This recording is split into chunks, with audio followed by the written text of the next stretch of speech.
Hi friends, welcome to மூன்று முடிச்சு promo. இன்றைக்கி நம்ம மூன்று முடிச்சு சீரியலில் என்ன விறுவிறுப்பான பரபரப்பான விஷயம் என்ன அப்படின்னு தெரிஞ்சுக்கிறதுக்கு முன்னாடி நம்ம சேனலை சப்ஸ்கிரைப் பண்ணாதவங்க மறக்காமல் சப்ஸ்கிரைப் பண்ணிக்கோங்க. இப்போ வாங்க அந்த விறுவிறுப்பான விஷயம் என்ன அப்படின்னு சொல்லிட்டு பார்த்தீங்க அப்படின்னா, நந்தினி வந்துட்டு இவ்வளோ நாளாக என்ன நடந்தாலும் அமைதியாக போவோம், பொறுமையாக போவோம். ஆக்சுவலாக அவங்க பொறுமையான கேரக்டர் தான். அது மட்டும் இல்லாமல் அவங்க ஏழை குடும்பத்துலேருந்து வந்ததுனால இவங்க எல்லாருமே ரொம்ப எவ்வளோ தான் பண்ணாலும் எல்லாருக்குமே ஒரு கட்டத்துக்கு மேலே கோவம் வந்து தான் ஆகும். ஆனால் வந்து நம்ம நந்தினி வந்து எந்த இடத்துலையுமே கோவத்தை காட்டிக்கவே இல்லை, ரொம்ப பொறுமையாக போகிறாங்க அப்படின்னு சொல்லிட்டு எல்லாருமே நம்ம நந்தினியை ஏறி போட்டு மேய்க்கிறாங்க. அந்த வீட்டில் அருணாச்சலம் சாரை தவிர ஏன் சூர்யா சார் முதற்கொண்டு எல்லாருமே வந்துட்டு நம்ம நந்தினியை வந்துட்டு கேவலமாக தான் பார்த்தாங்க. சூர்யா சாருமே வந்துட்டு சுந்தரவல்லிக்காக மட்டும்தான் மாலினி அப்புறம் வந்துட்டு நந்தினி பேர் கூட தெரியாத அளவுக்கு நம்ம நந்தினியை கூட வச்சுருக்காரு. அப்படின்னா அதுக்கு முழுக்க முழுக்க காரணம் சுந்தரவல்லியை பழி வாங்கணும், சுந்தரவல்லி வந்துட்டு ஆஸ்தி அந்தஸ்து அப்படின்ட்டு அந்த கௌரவம் அப்படின்றத உடைக்கணும் அப்படின்றதுக்காக நம்ம நந்தினியவே கல்யாணம் பண்ணார். அதனால் அருணாச்சலம் சார் மட்டும்தான் வந்துட்டு நம்ம நந்தினியை நல்லாவே பார்த்துக்கிட்டாரு, வேறு யாருமே நல்லா பார்த்துக்கல. எல்லோரும் ரொம்ப ரொம்ப கொடுமைப்படுத்தினாங்க. ஒரு ஏழை வீட்டு பொண்ணை எந்த அளவுக்குலாம் சித்திரவதைப்படுத்தணுமோ அந்த அளவுக்குலாம் சித்திரவதைப்படுத்தியிருக்காங்க அந்த குடும்பத்தில் உள்ளவங்க. அப்போல்லாம் வந்துட்டு கோவப்படாதவங்க.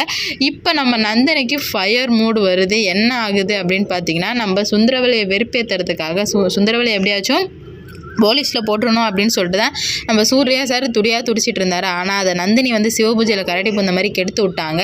இல்லை அப்படின்னா அவங்க வந்துட்டு ஜெயிலே இந்நேரம் களி தின்னுட்டு இருப்பாங்க. ஜாலியாக இருந்திருக்கும், பார்க்குற நமக்கும் நல்லா இருந்திருக்கும், சூர்யா சாருக்கும் நல்லா இருந்திருக்கும்.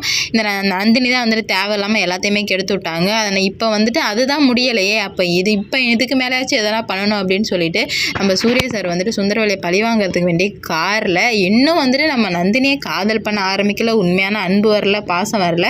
ஆனால் அவங்க அம்மாவை வந்து வெறுப்பேற்றணும் அப்படின்றதுக்காக நந்தினி சூர்யா அப்படின்னு சொல்லிட்டு காரில் பேர் ஓட்டியிருக்காரு. அதை பார்த்ததுமே நம்ம சுந்தரவல்லிக்கு வயர்லாம் பகபகன் பற்றி எரியுது. என்னடா இது வரைக்கும் நடந்ததெல்லாம் பொறுத்துக்கிட்டேன், இதுக்கு மேலே என்னால் பொறுத்துக்கவே முடியாது, எவளோட பேரை யார் கூட சேர்க்கறது அப்படின்னு சொல்லிட்டு அவங்க சண்டைக்கு வந்து அந்த காரவே தீ வச்சு கொளுத்துற அளவுக்கு நம்ம சுந்தரவல்லி போயிட்டாங்க. அப்போ நம்ம அருணாச்சலம் எவ்வளவோ தடுக்கிறாங்க, ஆனால் கேட்குற மாதிரி இல்லை. சுந்தரவல்லி தான் ரொம்ப ஃபயராக இருக்காங்களே, அதனால் கேட்குற மாதிரி இல்லை. உடனே வந்து நம்ம நந்தினிக்கு கோவம் வந்துடுது.